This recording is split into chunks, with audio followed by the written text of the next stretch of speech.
नमस्कार, मैं गरिमा Agarwal spiritual self foundation से। पहले भी हमने जो वीडियो डाली है गर्भ संस्कार पे, तो आई होप आप लोगों ने देखी होंगी और उसका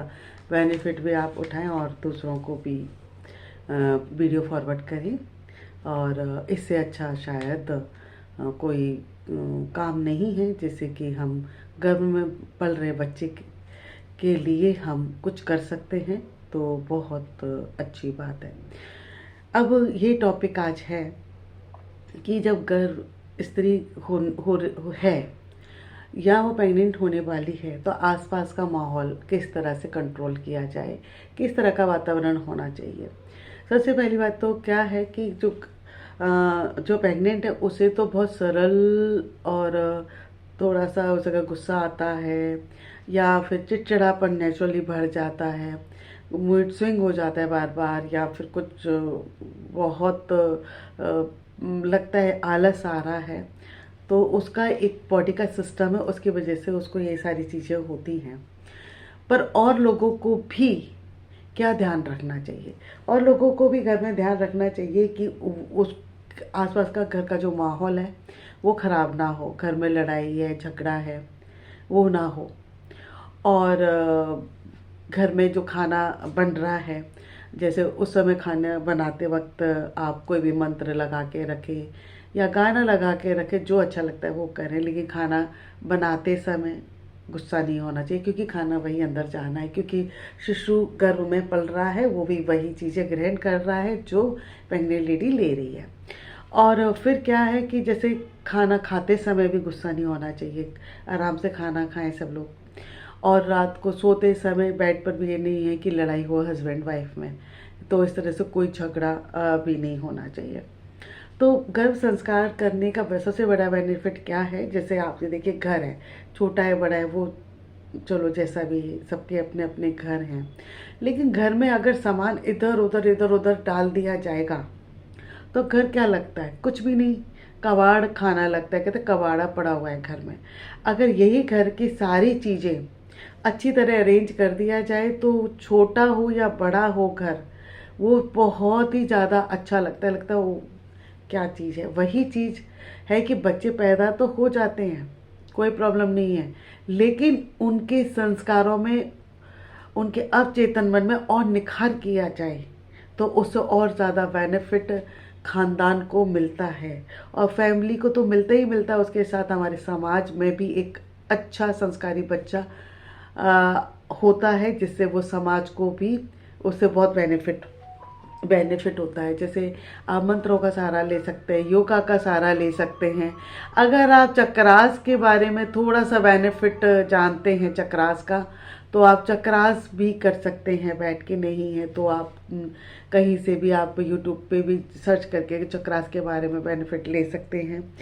और अपने मन शांत करने के लिए जो भी आपको सही लगता है वह आप, जैसे किताब पढ़ें, कोई भी नहीं तो आप जब छोटे थे और आपकी जो मेमोरी थी बहुत अच्छी पॉजिटिव थी, तो वो याद करें, गुस्सा आ रहा है तेज, तो उस समय वो याद करें कि नहीं मैंने अपना टाइम इतना अच्छा गुजारा, मेरे पेरेंट्स के साथ ये गुजारा, या अपने फ्रेंड्स के साथ, जो भी है आपको जो चीज़ अच्छी लगती है उस समय उसको रिपीट करें। और उसकी अगर आप ऐसा करते हैं तो बच्चे के हेल्थ पे मेंटली और फिजिकली काफ़ी ज़्यादा फर्क पड़ता है। अब क्या होता है, जैसे कि घर में हस्बैंड है, घर के फैमिली के और भी मेंबर हैं, तो आपस में एक दूसरे को कमेंट्स ना करें, जो जैसा है अगर कोई बात घर में होती है तो बड़े प्यार से समझाएं एक दूसरे को, क्योंकि घर का माहौल बहुत अच्छा रखना है, पॉजिटिव रखना है। वो एक जो स्त्री जन्म दे रही है बच्चे को, उसके साथ साथ घर में और सब लोगों की भी जिम्मेदारी बनती है कि वहाँ घर का माहौल अच्छा बनाया जाए हर तरह से। अब उसके खाने का ध्यान तो है ही, और मेंटली भी वो रिलैक्स रहे, वो मेंटली जब भी रिलैक्स रह सकती है जब घर का माहौल भी अच्छा रहेगा। और कभी हो तो आप किसी को गुस्सा किसी बात पे आता है तो सोच लो कोई नहीं, माफ़ करना सबसे अच्छी बात है, जिसको माफ़ कर लिया वही सबसे बड़ा हमारा बेनिफिट है। हमने किसी को माफ़ करने में हमारा सबसे बेनिफिट है, इससे बड़ा बेनिफिट शायद कुछ है नहीं। हमें माफ़ करके घर में अगर कोई बात हो भी जाती है आपस में, तो एक दूसरे को माफ़ कर दो और उससे बेनिफिट आपका, आने वाले बच्चे का, और घर समाज का बेनिफिट है, घर का बेनिफिट है, खानदान का बेनिफिट है, क्योंकि बच्चा शांत स्वभाव का होगा, बुद्धिमान होगा, अग्रेसिव नहीं होगा, और बहुत सारे गुण ऐसे होंगे उसके अंदर जो आप चाहेंगे। तो इसलिए घर का माहौल, और ऑफिस में अगर वो काम करते हैं तो ऑफिस के माहौल में वो कोशिश करें कि भाई ठीक है, वहाँ अपने हाथ में कंट्रोल में नहीं है, लेकिन आप वहाँ पर कोशिश करें कि भाई अगर वहाँ ऑफिस में कोई प्रॉब्लम होती है तो कोशिश करें यार ठीक है, मेरा टाइम अपना है, मेरे को अपने बच्चे पे ध्यान देना है, तो मैंने इसने जो कहा है ठीक है, उसको आप माफ़ कर दीजिए, है ना, क्योंकि हम सब हर किसी को नहीं समझा सकते। तो इन छोटी छोटी बातों का ध्यान रखकर हम अपने बच्चे पे और अपना खुद का माइंड बहुत रिलैक्स कर सकते हैं, और आप अपना 9 महीने आराम से निकाल सकते हैं। कोई भी प्रॉब्लम नहीं होती। अगर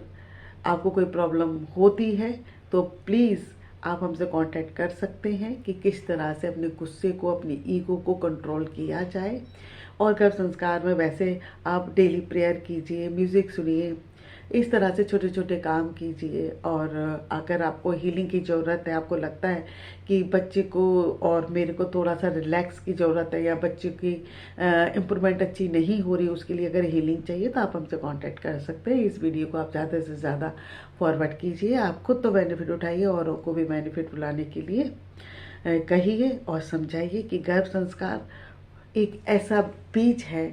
हमारे, कि हम अच्छा बीज बोएंगे तो उसका बेनिफिट सभी को मिलेगा। जैसे कहते नहीं, अच्छा बीज जब होता है, जब पेड़ जब बड़ा होता है तो उसमें से अच्छी क्वालिटी के फल फूल आते हैं, उसका बेनिफिट सबको मिलता है।